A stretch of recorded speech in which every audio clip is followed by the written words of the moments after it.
Hello everyone, this is HR Perspective, and today we have with us Mr. Karuna. He is the Assistant Vice President at Genpact.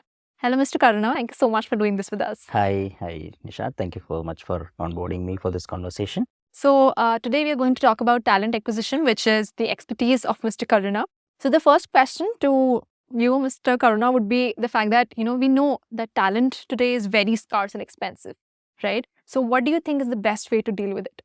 In the last 2 years, every organization was been going here and there to identify the talent because the market has been, volatile and the resources have been, choosy. I mean, they'll choose the employers, right? Now the situation is different. Now at least employer is taking a step back and then seeing that who can able to, a best fit for me. So definitely the scarcity is still there, and the best way for the employers is to upskilling and reskilling their existing employees, and that is the best way. And every organization has their academy. It is best way to do that is choose the you know uh, at least 60% or 70% of the allied skills employees, upskill them based on their interest. In that way, they are also interested to perform or scale up themselves in it. Not only help for an organization, it also help as a career growth for as an individual person. Right. So that's how it's a best way for every organization to upskill or reskill. Both the ways it will be helpful for them. Okay, so we are also seeing a lot of, mass layoffs in the, corporate world, right? So I think, why do you think actually companies need to balance their staffing and build a structure to avoid these mass layoffs, right? And because of the situations that we are currently in.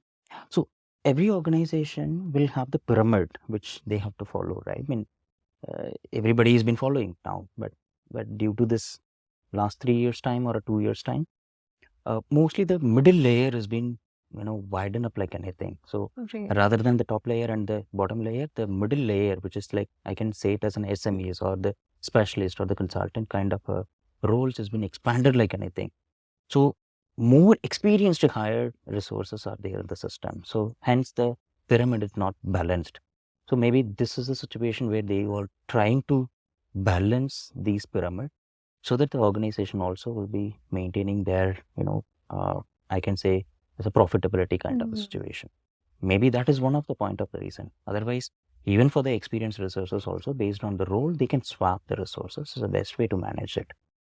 So, when we're talking about hiring the right fits and everything, right? So, how do you think companies can balance their hirings and appraisals in 2023? Can you share a few strategies with us for that? Hiring, definitely it is, you can concentrate more into the entry level positions rather than the experienced. Even I'm not saying that experience completely shut down, not like that. And experience also would be there, but the proportion of the hiring for the entry level would be higher.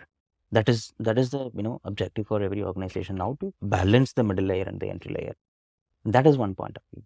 And the second one, for the appraisal this year's, definitely this is also one of the points. See, the last 2 years time, whoever has been hired, maybe the hiring manager also may not feel that, okay, this person is not 60% or 70% mate, but still I can able to grow in them more than train them internally after onboarding. If he is not able to scale up as an expected level, so that is also one of the parameter might be in this appraisal cycle. Correct. Right? If he is not able to scale up, but at the time of hiring, we are accepting the person, True. thinking that, okay, he can able to scale up, right? And then we are providing an opportunity also to scale up. And then it is the resources willingness also to come forward and then see what are the options to scale him up. And that is one of the parameter also in this appraisal cycle. Otherwise, remaining all appraisal systems remains the same only. Okay. There's no other changes, only on this point. Maybe an organizations can look into this angle also. Okay. So you told about, the fact that the resources should have a willingness to do the work and everything, to use the, upskilling opportunities that they have been provided with. So this brings me to this question that, do you think, degrees are more important, or rather, recruiting people based on their potential rather than the degrees? So what do you think about Absolutely, I agree that potential is must. It's not based on the degree, because I'll tell you simply, engineering student who's not having a great communication, maybe a best coder, he can able to go at high level of a potential for that. So we don't bother about what degree the candidate belongs to. We see the potential where we can able to use them, right? So degree should not be the stopping criteria for any resource. It is not that today as simple a person will have a diverse qualification. I come from the engineering background, chemical engineering.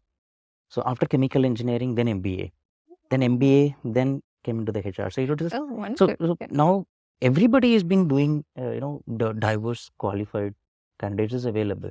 It's all about their aspiration, how they wanted to go and how they are getting a knowledge also, right? So Mhm. definitely potential is a matter, not a degree. Okay. That's per my view.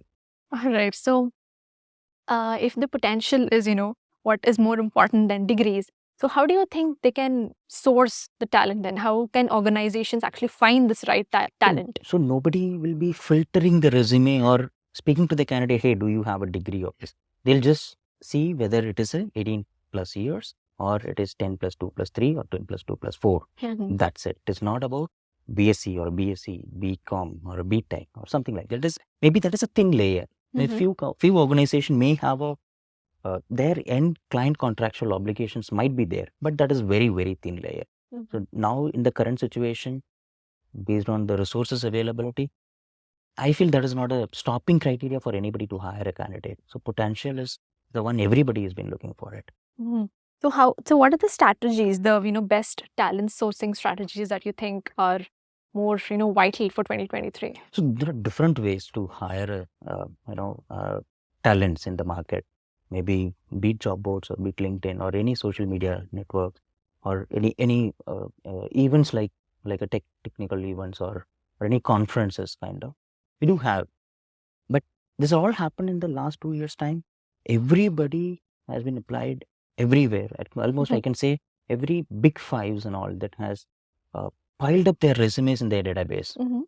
So I feel that there is no need of an external database only to go and source a candidate. Yeah. Only thing is you have to align the pipeline in an appropriate way.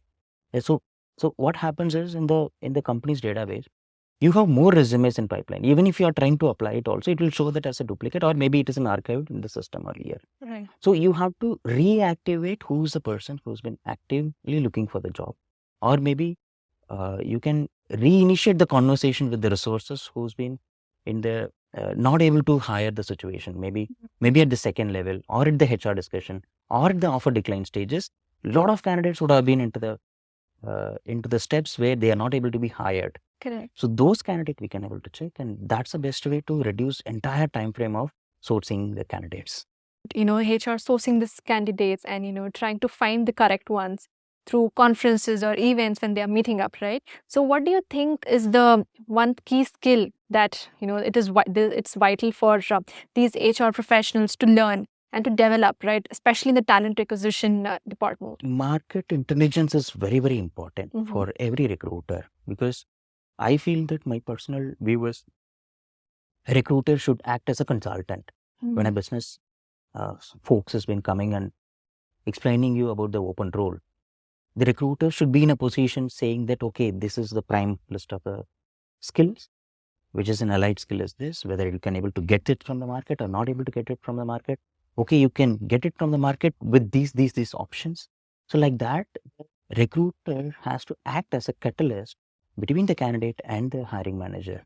And then even when the recruiter role is not only for sourcing the resume and then giving it to the hiring manager, it also a recruiter's role to keep on periodically checking or how the health of the pipeline, which means, let's say if you are giving a resumes of 10 resumes or 15 applications, it should not be that you're giving a 10 applications number wise. It's about how the quality this submissions has been going on, whether hiring manager's expectation is meeting or not. Because in the 10, 15 supply, definitely you will come to this solution, okay, you're going into the right direction or you're targeting the right pool of an audience. Correct. Otherwise, you will not be able to fulfill the positions, or the hiring manager may feel that, okay, I am being dumped with the number of resumes. I have to keep talking to the people, but Correct. the expectation is not meeting. So in first stage itself, you have to align with the hiring manager's expectation and see what is the best fit you are going through. Once you identify the talent pool, then obviously within the less number of a supply, you can get the selection. Correct. I think we have learned a lot about talent acquisition here. So with this, we come to the end of the session. So thank you so much, Mr. Karuna, for speaking to us and sharing your knowledge with our audience. And I'm sure, they have learned a lot. I have, at least. So thank you so much for it. And yeah. Thank you so much.